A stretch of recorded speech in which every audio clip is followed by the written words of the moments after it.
15 August বলা হয়েছিল বহুল প্রতীক্ষিত নবম পে স্কেল 2 ধাপে বাস্তবায়নের পথে এগুচ্ছে, কিন্তু সেই ঘোষণার 24 ঘন্টা না পেরোতেই সামনে এসেছে নতুন অনিশ্চয়তা। এবার প্রশ্ন উঠেছে, নতুন পে স্কেলের চূড়ান্ত গেজেট কি নির্ধারিত সময়ের মধ্যেই প্রকাশ হবে, নাকি নতুন কোনো জটিলতায় পুরো প্রক্রিয়ায় পিছিয়ে যাবে? মূল বিষয়টি সামনে এসেছে বিচার বিভাগের বেতন ভাতা সংক্রান্ত নতুন দাবিকে ঘিরে। প্রধানমন্ত্রীর কার্যালয় থেকে এসব দাবির সম্ভাব্য অর্থনৈতিক প্রভাব খতিয়ে দেখার নির্দেশ দেওয়া হয়েছে। ফলে নবম পে স্কেলের চূড়ান্ত সিদ্ধান্তের আগে বিষয়টি আরও এক দফা পর্যালোচনার মধ্যে যাচ্ছে। অর্থ বিভাগ এখন Bangladesh judicial service pay commission 2025-এর প্রতিবেদন এবং সংশ্লিষ্ট দাবিগুলোর বিস্তারিতভাবে পর্যালোচনা করবে। একই সঙ্গে জাতীয় পে স্কেলের সঙ্গে বিভিন্ন সার্ভিসের বেতন কাঠামোর সামঞ্জস্য, সম্ভাব্য বৈষম্য এবং সরকারের আর্থিক সক্ষমতার বিষয়গুলো বিবেচনায় নেওয়া হচ্ছে। অর্থ বিভাগের তথ্য অনুযায়ী গত সপ্তাহে প্রধানমন্ত্রী তারেক রহমান অনির্ধারিত বৈঠকে অর্থমন্ত্রী আমির খসরু মাহমুদ চৌধুরীর সঙ্গে নবম পে স্কেলের আর্থিক প্রভাব এবং বাস্তবায়নের সময়সূচি নিয়ে আলোচনা হয়।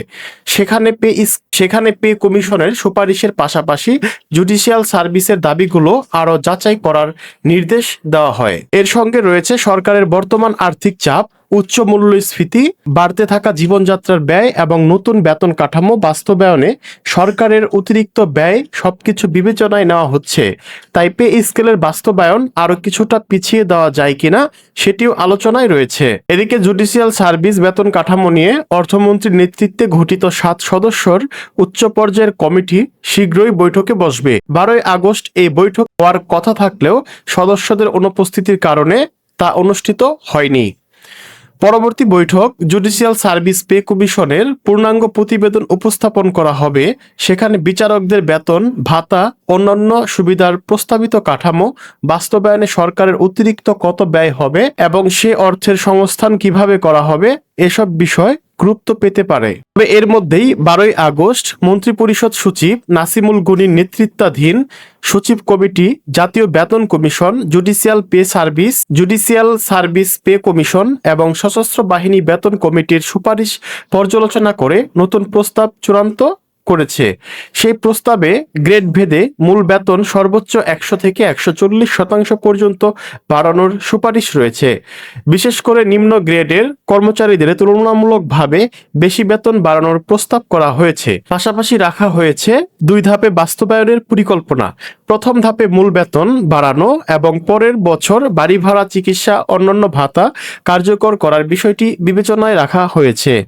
এখন সবচেয়ে বড় প্রশ্ন, চূড়ান্ত পর্যালোচনার পর নবম পে স্কেলের এই প্রস্তাবটি কি নতুন পরিবর্তন আসবে? আর যদি পরিবর্তন আসে তাহলে গেজেট প্রকাশ ও বাস্তবায়নের সময়সূচি কতটা পিছিয়ে যাবে? অর্থ বিভাগ এবং উচ্চ পর্যায়ের কমিটি পরবর্তী সিদ্ধান্তের উপরই এখন অনেকটা নির্ভর করছে। বহুল প্রতীক্ষিত নবম পে স্কেলের চূড়ান্ত রূপরেখা। ফলে সরকারি চাকরিজীবীদের অপেক্ষা এখন শুধু বেতন কাঠামোর জন্য নয়, বরং সেই কাঠামোর চূড়ান্ত গেজেট কবে প্রকাশ হবে সে ঘোষণার জন্যও।